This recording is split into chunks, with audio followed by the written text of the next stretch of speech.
This is Burke. Hey, what's up you guys? Today we are going to be discussing How to Train Your Dragon, more specifically How to Train Your Dragon 2, the first 5-minute scene. If you haven't seen it, then that's okay. I'm going to show it to you, but first I would like to kind of discuss maybe some of the reasons why that scene is probably more one of the successful scenes throughout that particular movie. One of the reasons that this song works so well is definitely because of the song that was written by Yonsei, Where No One Goes. They work together sort of to create like this very happy, feel-good scene, which is probably the best 5 minutes throughout the entire movie, in my opinion. You can kind of tell from the camera movements and from the movements of the character. It's very well choreographed. It's probably the most thought out scene from like the whole entire movie. I would say it's probably one of the more thought out scenes, mostly because of how well the movements go with the song. It's basically like throughout that whole opening scene, every single thing is choreographed, basically like a dance. And I don't know, so John Powell and Yonsei really went for it, basically, to try and make the first 5 minutes probably the most successful 5 minutes throughout the entire film. I don't know, I guess that's up for debate. I guess you'll just have to decide that for yourself. If you haven't seen it, then here you go.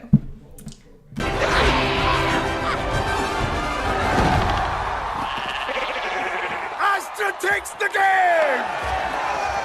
And Hiccup is nowhere to be found.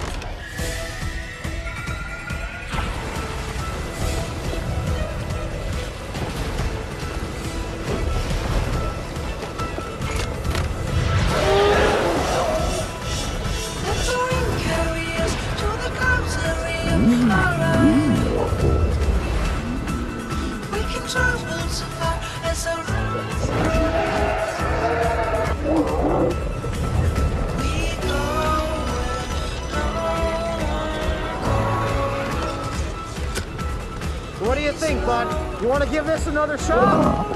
Toothless, it'll be fine. Ready?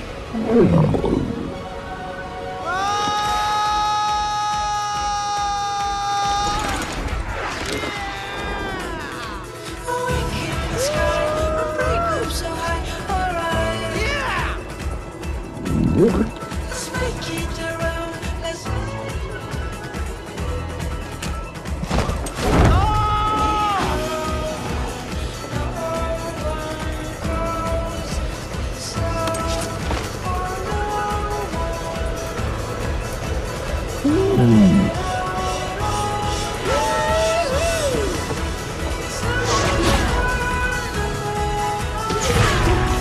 This is amazing! You can tell right away that the scene starts quite abruptly. They didn't really spend any time on focusing like a build or anything. I mean, they sort of did, but like we'll talk about that later. The scene just matches the tempo of the song right away.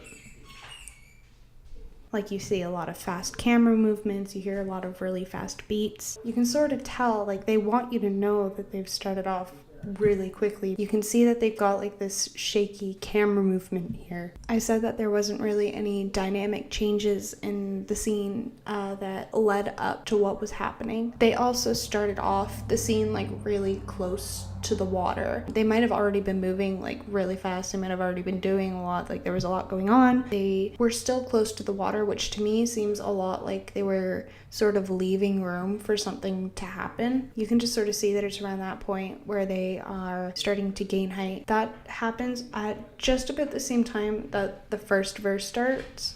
It just sort of seems like as the song is taking off, so are they. Throughout this part of the song, after here, you can sort of see what I mean by all of the movements are very well thought out and very well choreographed. It's kind of hard to tell if the music is revolved around the scene or if the scene is revolved around the music. It's sort of like one of those which came first, the chicken or the egg moments, but like with music and movies instead. I don't know, I guess that's how you know that they really did the scene right. You can sort of notice it about like build up to the chorus. There's a moment where they're just sort of left like gliding, which is interesting, that because I think the way the melody is written, it's very smooth. It sort of feels like the melody is gliding too. It just seems like very airy. You can kind of tell that again, they're still like trying to lean towards something, like something is about to happen. They are trying to introduce a new idea. About 5 seconds later, 3:05, there's like this tiny little bit of dialogue. If you just pay attention a little bit to what the song is doing more, then you can kind of hear that the song is kind of at like a bit of a standstill. It's like the melody is holding like the high note, and the fast beat has stopped altogether. You want to give this another shot? Toothless, it'll be fine. Ready? And the characters are communicating in a way that leads you to believe they are preparing for something, and they are preparing us for something. Basically, this is just their way of trying to get the scene to a spot where they can move forward. Then there's this moment where Hiccup just kind of like decides to take the plunge off of Toothless. Basically, immediately, the second where Hiccup starts to fall, you can tell that that's the moment when the song starts to pick up again. Past the beat, like that steady beat that was being held throughout the entire beginning of the song is now being continued throughout the second half of the song, and that standstill that the melody was at before has now ended. Toothless is flying alone without Hiccup for the first time, which is very interesting. I think that's the first time that this has happened throughout the series so far. I can't remember. Also, as they're falling, something else really important happens visually that you can see. You can sort of see that by the time the second verse is starting, Hiccup and Toothless are like,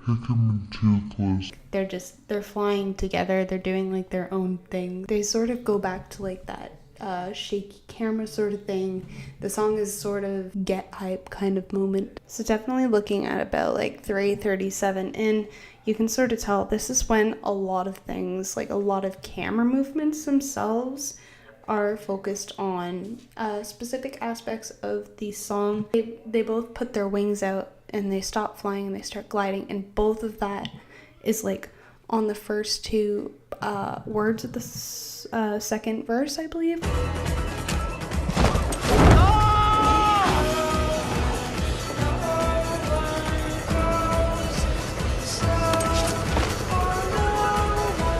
For the main part of the chorus where it's like get out of our way, you can sort of tell like that is another really main focus part of the song and a main focus part of the scene as well.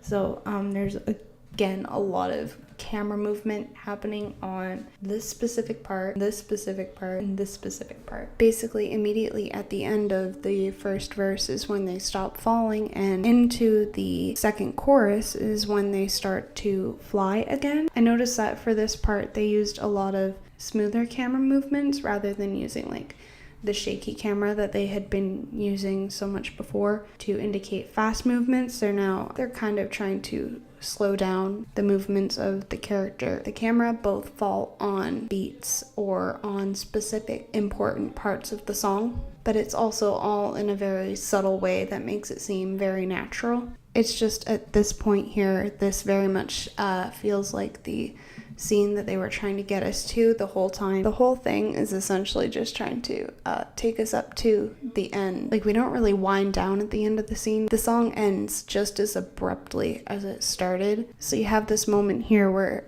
Toothless is shooting all of those fireballs. The plasma blasts themselves are not really on beats, but you can kind of see that with Hiccup's movement, as he's moving, it is going with the, not so much the melody, but like there's this little piano, not a chord. Is it a chord? This